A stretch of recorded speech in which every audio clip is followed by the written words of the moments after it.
طرح توجیه اقتصادی بلوبری. بریم تو کارش. طرح توجیه اقتصادی احداث گلخونه بلوبری.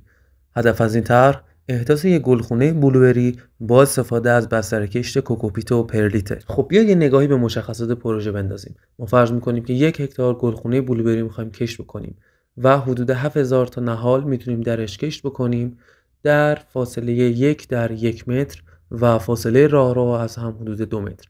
حالا هزینه ها به چه صورتی هست؟ هزینه ساخت گلخونه برای هر متر مربع با تجهیزات 1,700,000 تومانه که برای 1 هکتار میشه حدود 17 میلیارد تومان و هزینه هر نهال با بستر 220,000 تومانه که برای 7000 نهال یه چیزی حدود 1,540,000,000 تومان میشه که سرمایه اولیه در مجموع 18,540,000,000 تومانه.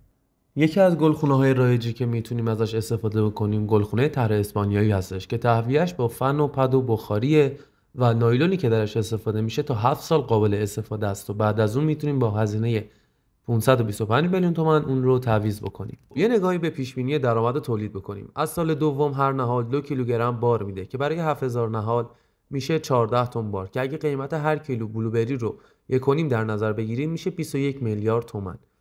ما تو سال یه سری هزینه‌های جاری داریم که اونا رو بررسی می‌کنیم. هزینه نگهداری گلخونه و تجهیزات حدود 500 میلیون تومان میشه.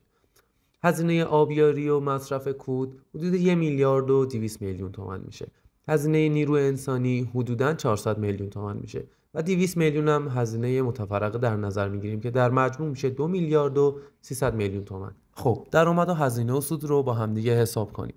در سال دوم درآمدمون 21 میلیارد تومان میشه و 2.3 میلیارد تومان هزینه جاری که سود اون میشه 18.7 میلیارد که در سال دوم سرمایه اولیه که گذاشتیم برمیگرده.